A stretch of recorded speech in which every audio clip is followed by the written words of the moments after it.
Hello and welcome to the Wheel Pick, your first overall pick for Draft League content and the official podcast of the Midwest Pokemon League. I'm Pison, coach of the Portland Trailblazers. With me, I have nobody. I am all alone. This is hopefully going to be a quick solo video. I say that looking at this loop's script of points that I have in front of me, and I know I'm totally lying, but before we get into the nitty-gritty, I want to quick give a disclaimer that should be relatively obvious to anyone watching, but needs to be stated anyways just for the sake of it. Any opinions made in any Wheel Pick episode are just that, opinions. While we may be very experienced battlers, both in the Draft League and outside of it, at the end of the day, we are still human beings, we are prone to mistakes, misspeaking, even just generally being wrong with statements we make. Any opinion I share is strictly for the purposes of education and discussion, and while I do think they should be taken somewhat seriously by anyone looking to improve, it is also well within your right to dismiss anything I say if you disagree with it. I would also love to be proven wrong on any team, any battler I rank, any particular Pokemon I have a disdain or disinterest in. I'm not doing this to toot my own horn. I know it sounds like that when we circle jerk my team into the first place, but my intention with any video uploaded on this channel has always been to improve any content we put out and raise the standard of play that we see from game to game, season to season, etc, etc. Now, with all of that being said, why are we here right now? What's the purpose of this video in particular? I thought it'd be fun to break down my team building process for the first couple weeks in this 2024 winter season, break down the games, really get into the minutia of prep, battling, identifying win conditions, game states, a couple of other concepts around the game. Tickle has a series on this channel very similar to this idea, back when he was at his peak, I think it was about 3 years ago, and while I am definitely past my prime, I still think I can do a decent enough job replicating that high level of information in a clear and concise way that is easy to consume. I am going to be trying to break down a lot of high level concepts, and I'm hoping that this video can help elevate everyone who watches it, even myself, through the process of making it. I find that being able to explain and teach something is one of the best ways to truly find new understanding about the topic that you are discussing, right? Without any further ado, let's jump into week 1. Now, in week 1, I had to face Sam Swanson, Minnesota Victinis. Week 1 is always the weirdest week for every team. It's the testing ground to see if the building blocks of your draft actually work well together. A lot of people tend to write it off due to this, regardless of whether or not they win or lose. They tend to write it off because it doesn't really matter towards division games, doesn't really matter towards conference games normally, and it's obviously like that testing ground, so a lot of people are looking to fix the holes in their drafts in the coming weeks. So I think that there's a lot of things to learn in week 1, especially in my week 1, and I want to try to break everything down to a T. So I have my team here that I want to touch upon, as well as both rosters in full, so I can really nitpick everything. One quick note that I want to just state is that if you aren't as well versed in what your mons in particular do, when you are in your team builder, the Smogon analysis button will usually give you very solid sets to establish a base, and you can peek at previous generations and different singles metagames. My personal favorite to look at is National Dex because that's what we play on. Yeah, it can just help you expand your knowledge, and I tend to use it very regularly when I do build my teams, since I try to build as quick as possible, usually within about 5 to 10 minutes. Another thing to note is being able to identify the strengths and weaknesses of both teams. This is something that you have to do both in your team building process and on draft preview when you're looking at the start of the game. So that's something I'm definitely going to focus on throughout discussing everything. Now, looking at Swan's team, some of those points that I made in the power rankings were really starting to shine when I'm facing it against my own. His team is very slow, very focused on that regen core with both Amoonguss and Alomomola with the Wish. His fastest 2 mons are the Latios and the Terrakion, and going into the game, I'm well aware that at least one of them will be Choice Scarf because he needs speed control to try and circumvent my faster, harder hitting team. So almost right away, I can very clearly see my King Gambit doing a lot of work against him, It hard counters Hatterini, it can Pursuit Trap the Latios if he tries to flip turn, and if he is choiced, it's going to hard counter the Latios because he won't be able to swap into a Mystical Fire or an Aura Sphere. So I'm very high on that Kingambit when I'm looking at my team building. Now, with that being established, my next 2 trains of thoughts is to be as follows, right? What on his team is beating this Kingambit that I'm going to build my team around, right? Now first, it's the Terrakion. I'm going to take a lot of precautions against the Terrakion. I'm going to take a lot of precautions against Alomomola. Both of these mons, very high value in my expectations of what I think he will bring, so I'm going to prep for them a lot. Crocolore, bulkier Ceruledge, they're annoying for the Kingambit. Donphan. The common trend here is that outside of one thing in particular, being the Alomomola, he's very weak to water types in mons that beat the Kingambit. So I'm definitely bringing my Keldeo. This doubly works because with this Keldeo and this Kingambit combo, I can trap the one thing that's faster than Keldeo, which is the Latios, and it means I don't have to run a Scarf on this Keldeo. I can run a Choice Specs, and I can just spam Surf and Hydro Pump, which means that if it comes down to it, I can actually 3-hit the Amoonguss, and I can actually 3-hit the Alomomola, and any hazards I set up this game are going to be very dangerous. I'm still a little hesitant about the Scarf Terrakion at this point in my build, so I'm going to bring the Gliscor to try and circumvent it. It doesn't really care about this mon at all. Even if he lands 2 crits with Stone Edge, I'm still living, so yeah, no, not at all concerned about Terrakion with this mon. I also bring U-Turn on this set. I don't see many situations where he sacks Hatterini early, so I just kind of don't really see a situation where I'm going to be able to set up hazards with this mon. So yeah, I really like U-Turn to just get some momentum. Again, I'm a big pivot man. I'm a big pivot proponent, so I'm gonna do it when I can. So all of this so far, pretty standard core of 3 that you can kind of expect from my team every week. Let's try to do something a little less standard, right? Let's play around with this Iron Moth, because I think Iron Moth is really solid this game. It beats Amoonguss. It's just generally a really strong attacker, so it puts a lot of pressure on his team. And we already know we're going to be trapping this Latios, right? So his only real hazard control on this team is going to be either the Donphan or the Hatterini. And this mon kind of beats both, so what if we play around with Swan's expectations and just anyone who understands Mon's expectations, right? And we try to force out the Hatterini, and we try to force out the Donphan, and we set up a T-Spike in front of those Mons because he's not going to bring them in, right? And then this way, it makes it so much easier to break through a Alomomola, because that's my biggest threat on this team right now. And Amoonguss is a little annoying for it, but again, this is a fire type, so it beats through the Amoonguss as well. So this mon just kind of does everything that I could ever want, and it puts pressure on the Ceruledge if it gets the poison off. Yeah, no, so like this is just like a nice little tech that I can bring, and if it works, it works. If it doesn't, I don't really lose anything. And might as well experiment in week 1 with something that's outside of people's expectations, especially Swan, who's very well versed in OU. And obviously the main purpose of this is that it puts my opponent on the back foot, which with Swan, he's not very comfortable on the back foot. He's a very aggressive player, and I know that about him. Now, Amoonguss is still annoying for me. Alomomola is still annoying for me. I don't really want to risk him just being able to bring those mons in for free. So I decided to go for like a weirder Mr. Rhyme set with Future Sight and Freeze Dry. Again, this mon isn't exactly perfect, it's not an exactly ideal set, but it works for the purpose that I'm intending it for, which is as a way to kind of force those 2 mons to be forced out, right? And then I can bring back in my actual powerhouses. At this point in the build, again, I'm still worried about that Alomomola. I'm still a little worried about that Terrakion. And I just really wanted insurance against them. I noted that early on, we're still kind of a little worried about them. Why not just slam a Thwackey on this team, right? It just gives my team some added oomph. It's also a little bit of insurance against Donphan in the case that it gets a Rapid Spin and it's trying to use Ice Spinner and Earthquake coverage to get through the rest of my team, which is probably the only reason that I think I would use Thwackey over Hydrapple is because I'm scared of a ground type with Ice type coverage.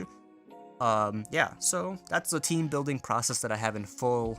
I can break down the sets, but I don't really think I need to because I'm kind of rushing through this because at the end of the day, I think what's important is understanding how to build, but also equally important is what to do with the things that you build and having a very clear understanding of the game outside of the game.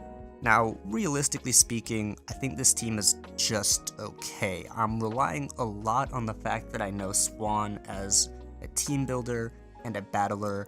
I know his playstyle. I can generally expect what he's bringing to this game, especially when he's drafting a team that's so counterintuitive to his style of Pokemon. Most people don't have this knowledge beforehand. You just have to build around the whole 11. I tried to break it down in a way that would make sense to other people, but realistically, when I'm building, I'm just building for the 6 that I know that he's bringing, maybe 8 in total.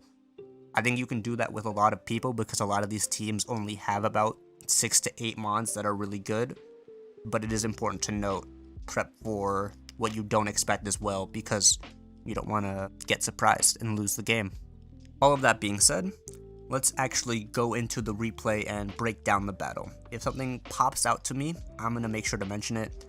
I want to quick break down some things that I see when I'm looking at this team preview compared to my own, both from the prep that we just did to general knowledge, and I'm going to try to identify what win conditions both sides may have, what is their route to winning the game, what's the mon that can most likely win them the game, right? Now, immediately, I notice he has no Amoonguss, no Araquanid, so he has no real Keldeo answers. The best he can do is an Alomomola, which we already established gets 3 KO'd, and I'm very, very happy about this, because we've already established that this King Gambit is to counter the Latios, so if the Latios dies, I'm set. Now, with this knowledge, I'm just going to immediately lead the Keldeo, because I'm expecting Donphan. I think I can just flip turn out on it, and he leads with the Latios. And that's sending immediate alarm bells in my head. I'm expecting a Scarf, so I will just sack Mr. Rhyme, who I know I don't need, but he doesn't. He goes into Hat. And again, I'm just like, ooh, that does look choice, so I think about that when I'm playing the game out. So he goes into the Hat, I go into my Gliscor. I know I'm going to get my Poison Heal that turn, he can't do anything. At most, I'm scared of that Calm Mind we mentioned earlier, but I'm going to pivot with the U-turn, and again, you know, everything's kind of going according to plan. I'm going to go into my King Gambit, and I'm going to just apply pressure.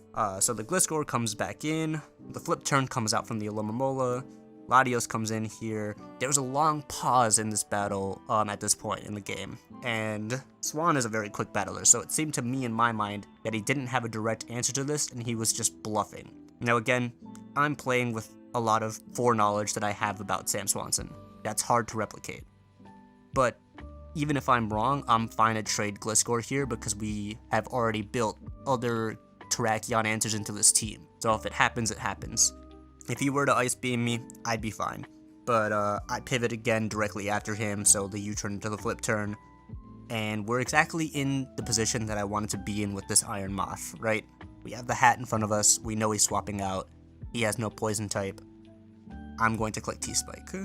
And I think that he's not going to sack the Hat because, again, we've established how much he values that mon as a magic bouncer, so I know for a fact he's not going to sack the Hat.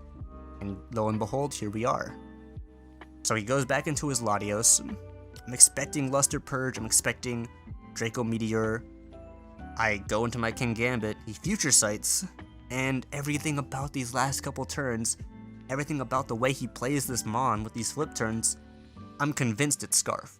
So I click Pursuit, and it turns out he's not Scarf, it turns out he's Leftovers. And I don't know what to think there.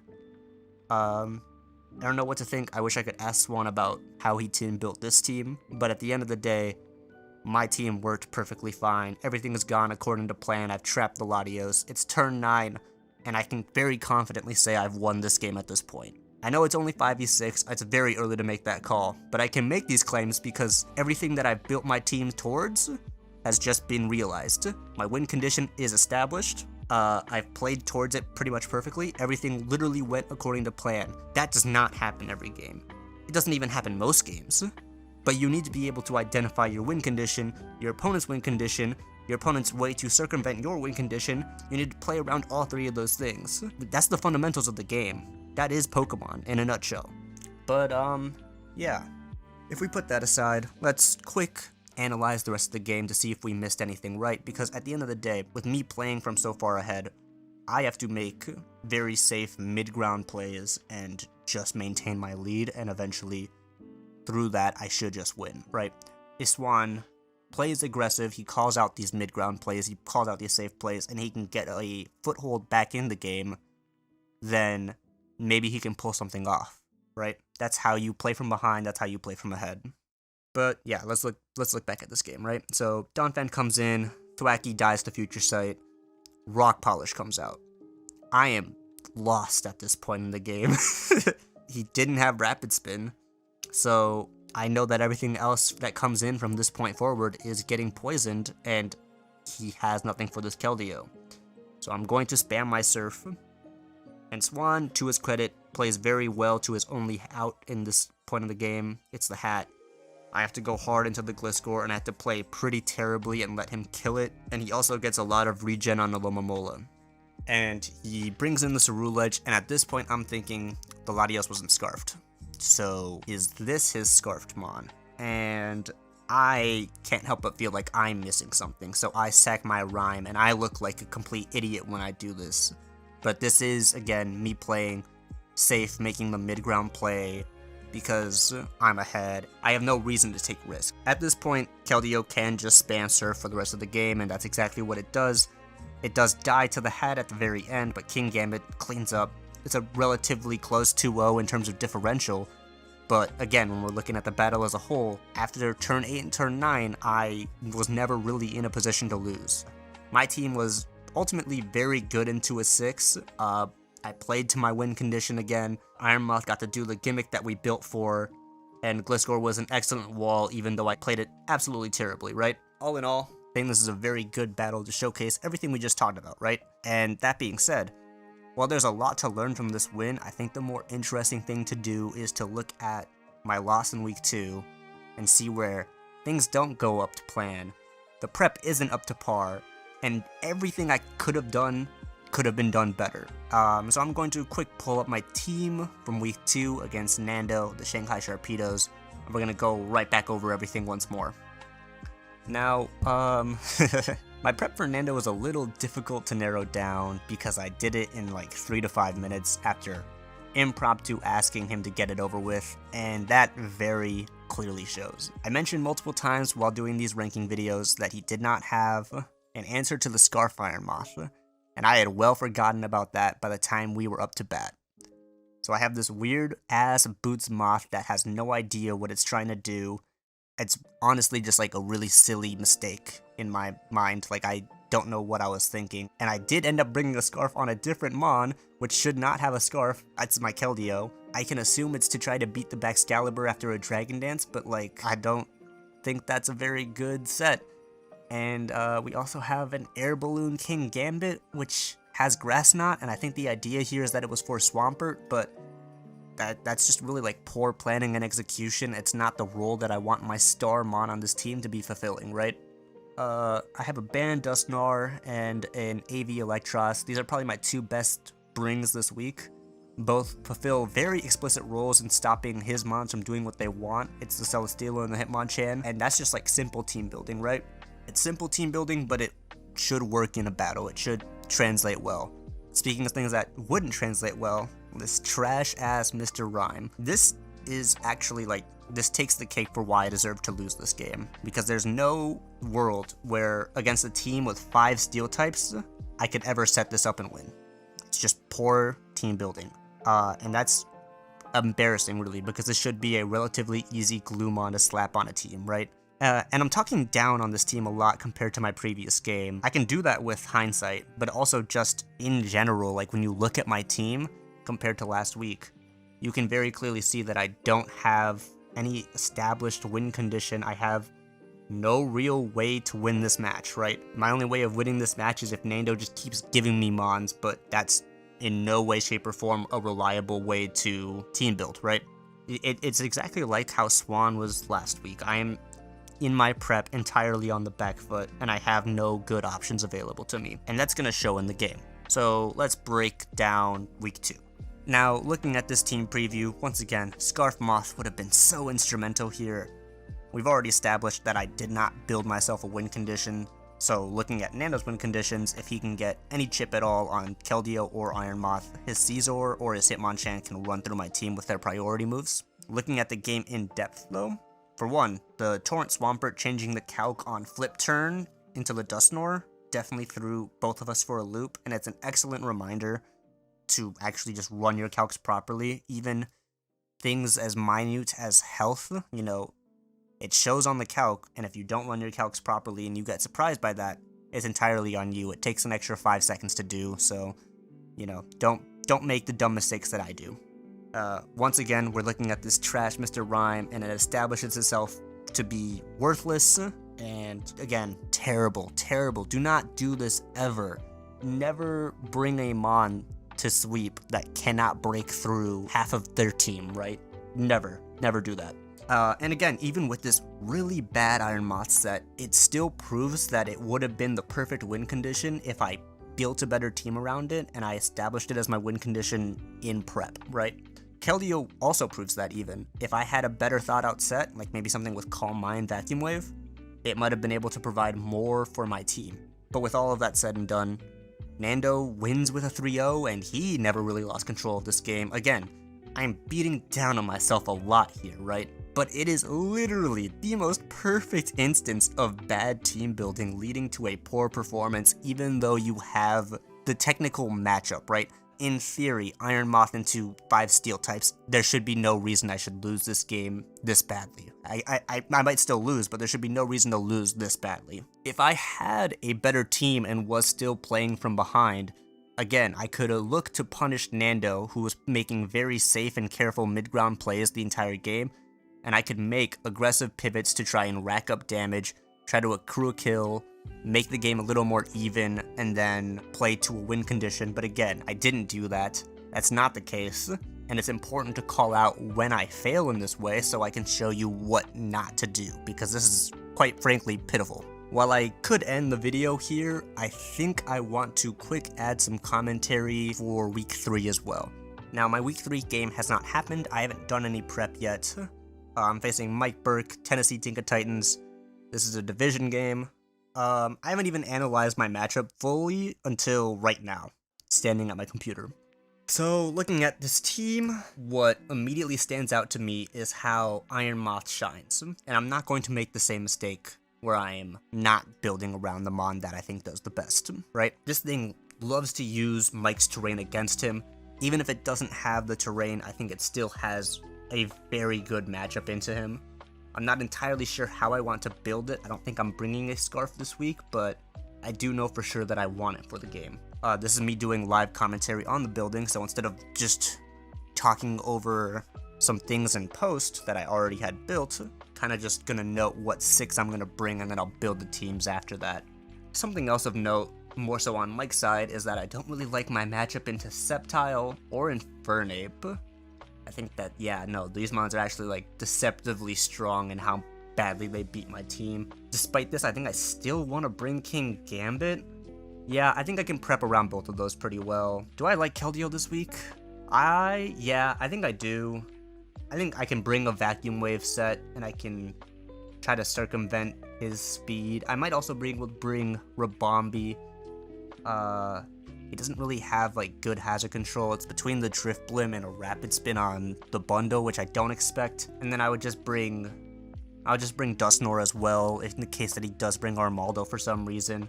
This might actually just be a week to bring the Defiant King Gambit. I mean, if I set up webs and they're there to stay, like, that's great. Also, I can bring this in on the Drift Blim and I can just kill it.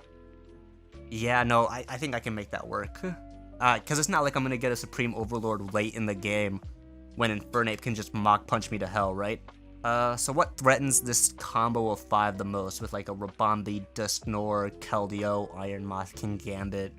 Probably the Dragonite or the Sceptile. Both of those do kind of lose to Mr. Rhyme. I don't particularly mind it. I can probably cheese a set that beats both of them. Something more defensive. Yeah, let's work with that. We have our 6.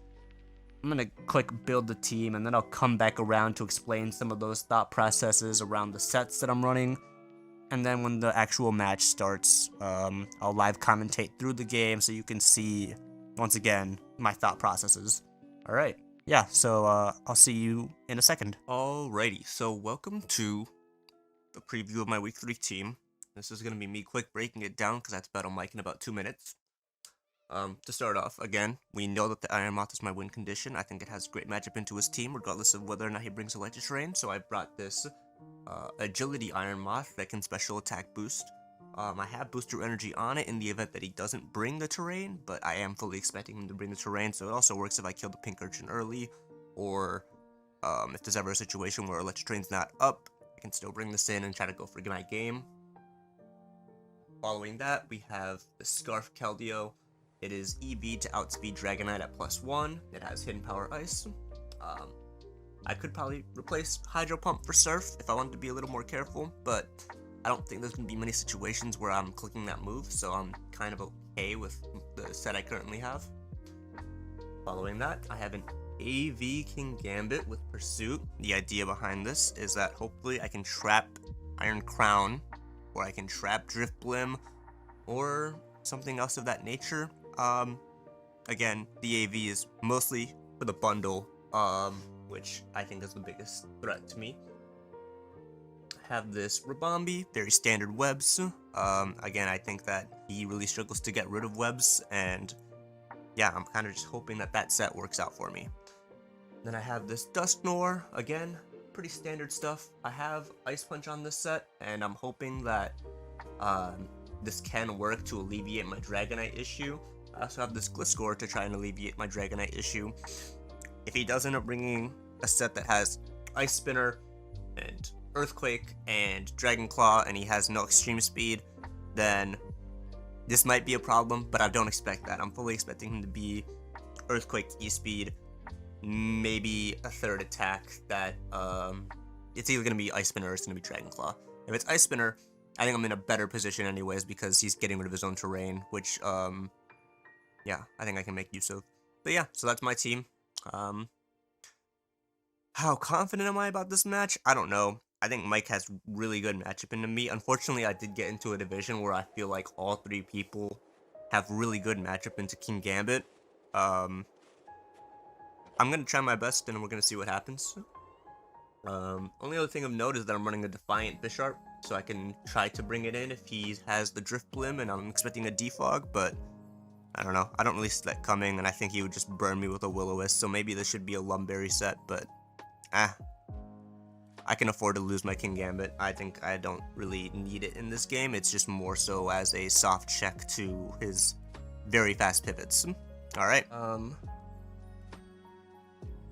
okay, so this is about what I was expecting him to bring. It's the 6 that I was most scared of, and I think I did talk that over when I was doing my prep, so I'm happy with this. There's no Drift Blim, which does alleviate a lot of worries that I had about this game. What am I most scared of in this lead matchup? I guess I could be a little scared of this Iron Crown, because it would kill the Rabombi before its Sash Giver procs, but if I also get my webs up, then I think I'm fine, because his only hazard control on a team like this is the Iron Bundle, which I'm not expecting to be Rapid Spin, so yeah, I'll just lead it. And he does lead that Iron Crown. It's everything we expected and more. I can just go hard into my King Gambit because we've already EV'd this for that.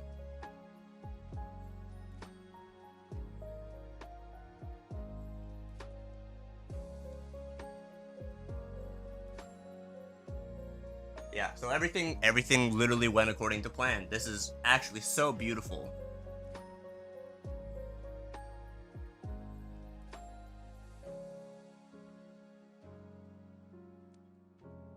I think I can just go hard into Rabombi. I'm not expecting him to Flare Blitz on this turn. I'm expecting a close combat, and I'm expecting HP Ice a little bit as well. I don't want to go hard into Gliscor. I think Rabombi is my safest mid-ground, and if he does Flare Blitz, then, you know, I might not get my webs up, but that's fine. He U-turns into the Iron Crown. Does he realize that this thing dies? Let's run that calc. Have an Iron Crown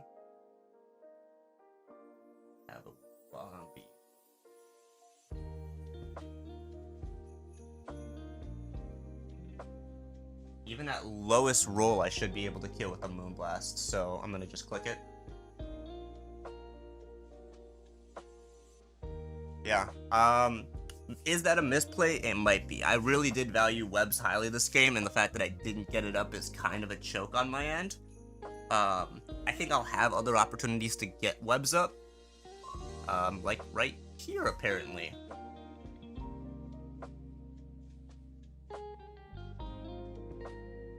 Huh. Poison jab. Okay. I can't say I was expecting that, that's for sure. And Thunder Wave. Okay. Interesting. I'm gonna U-turn on this turn, because... Okay, I do not understand what his thought process is. I really don't. He has Recover. He would have died there. It's 54%. That's such a choke. I can't even lie. Like, that genuinely upsets me. That was super bad play from Mike. It's whatever. I get a free Toxic here. He has nothing that can switch into Toxic. And we're gonna Protect here just to scout him out and see what he's gonna do. He has no real ways to break through my team at this point. I'm gonna sack Rabombi because it's already done its job. It's done everything I would have ever needed it to. We confirm that he is not a choice item. This is excellent news. At this point, his win condition is still that Dragonite. He's gonna keep that Infernape alive in the back because he's scared of King Gambit.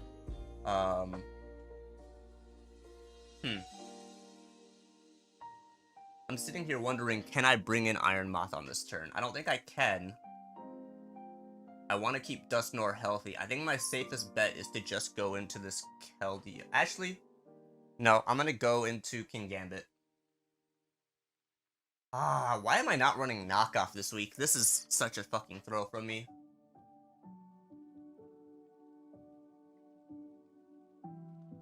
I'm going to Pursuit. Yeah, he has nothing to hit me with. I think that's a very free Pursuit. Dude, I love this fucking King Gambit set. I think everything is working just according to plan.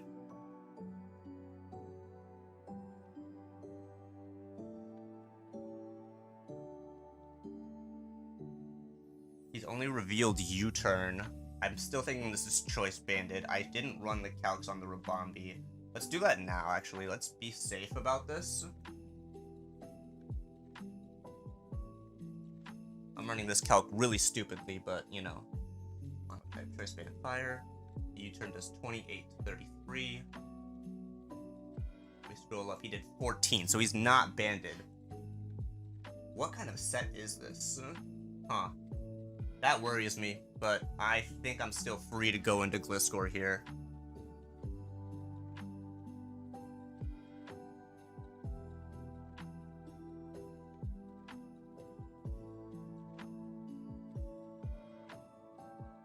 I don't really expect him to be HP Ice. He could be, but I'm like okay with this. I'm okay with this.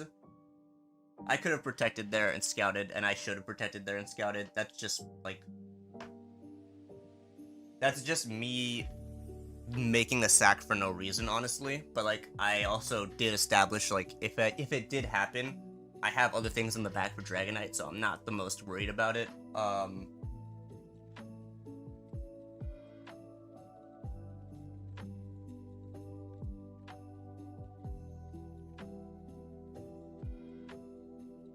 Yeah, I'll just Hydro Pump. If I miss, I miss. I'm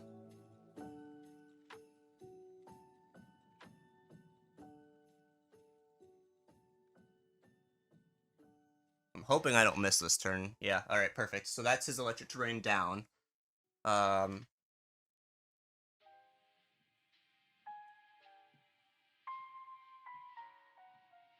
We just go hard into the Dusknoir here. I'm a little worried about this. I feel like I have sacked a lot of my answers for this Mon. And here comes the Dragonite. No! Mike! That's a throw! Wow. I very vehemently disagree with that play.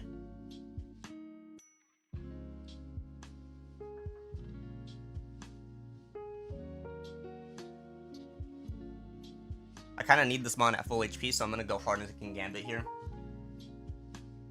Again, we're AV, don't really care. And I'm also fine to sack this into the Infernape here. It's done its job.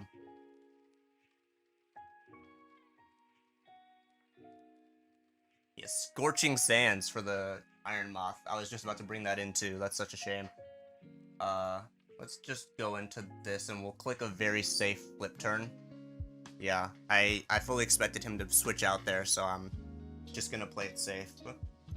Bring in Iron Moth.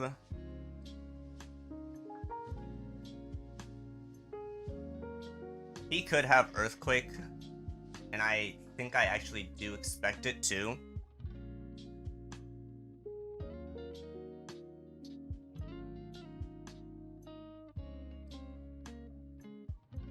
I feel like I made a misplay here. I'm gonna go into Keldeo again. He has Acrobatics. Yeah, I kind of misplayed that. That's okay. I made what was at the time the safest play for me to win the game. If that is a misplay, so be it. He's a Lumberry set, so I'm just going to Ice Punch here. And let's run this calc at +2. I'm pretty sure I live, but it's better safe. Sorry. Snore. Dragonite.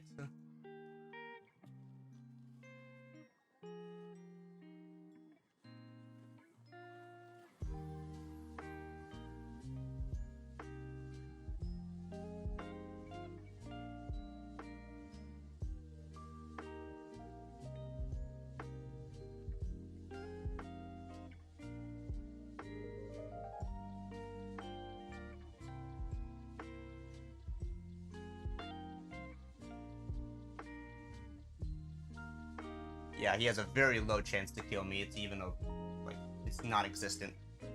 Wow, okay. I lose. Wow, no, I was not expecting Outrage. That's for sure.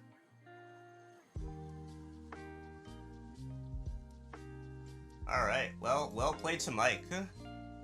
Yeah, no, I was not expecting Outrage. I think that's fine, because my fairy type is a fairy type that's going to die in-game, so, like, it's a fine build choice on his end. I think it's a little risky, right? Because if I do play the King Gambit correctly, then I just win the game, right? But yeah, no, that was a fun match. What notes do I have for myself? I probably could have played to my outs a little better in this game. If I kept the Gliscor alive, I'm pretty sure there's nothing he can do to it. Like, let's see.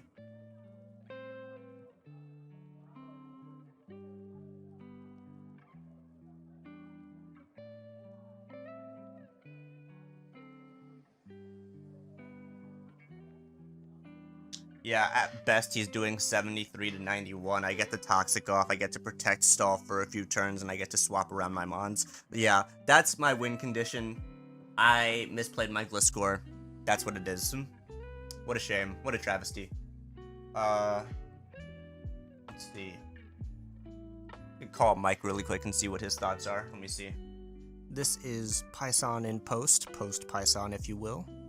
I want to quick go over some of the things that me and Mike noted because that call did go on for quite some time and I don't really want to drag this video on any longer than it needs to be. One, I was mistaken about Iron Bundle having Rapid Spin, so he couldn't have brought it even if he wanted to. So he actually had no hazard control this game.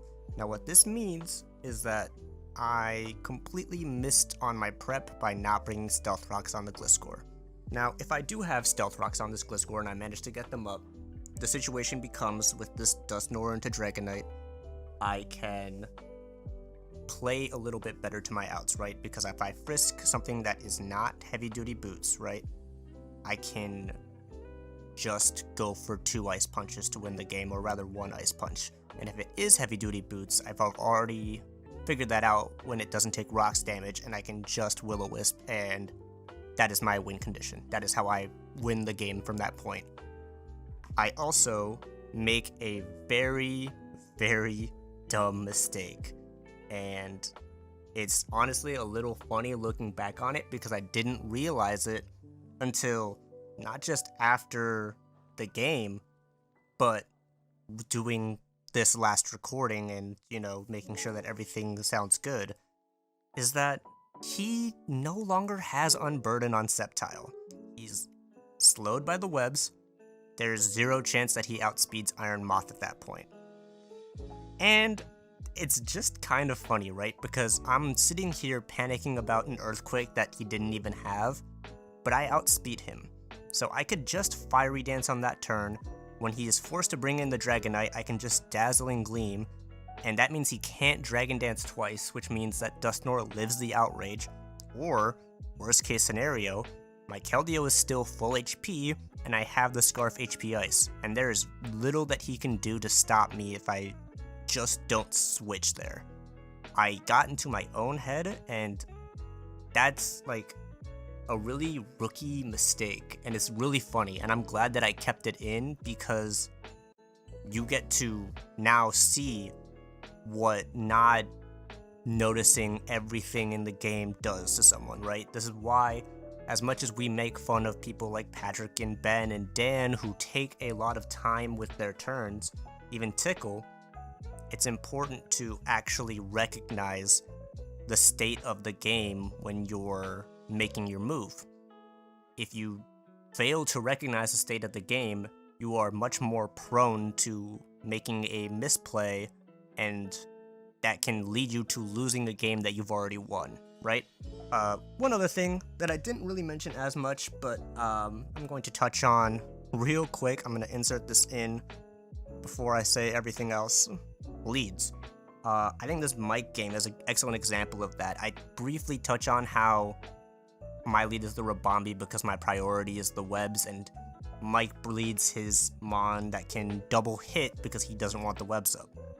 That's a really good example of Mike bringing a counter lead to try to circumvent my lead, and if I had less game knowledge, I would have lost my Rabombi, and I would have never set up webs. I would have never been in a position that was advantageable, right? I would have been starting the game at 5v6.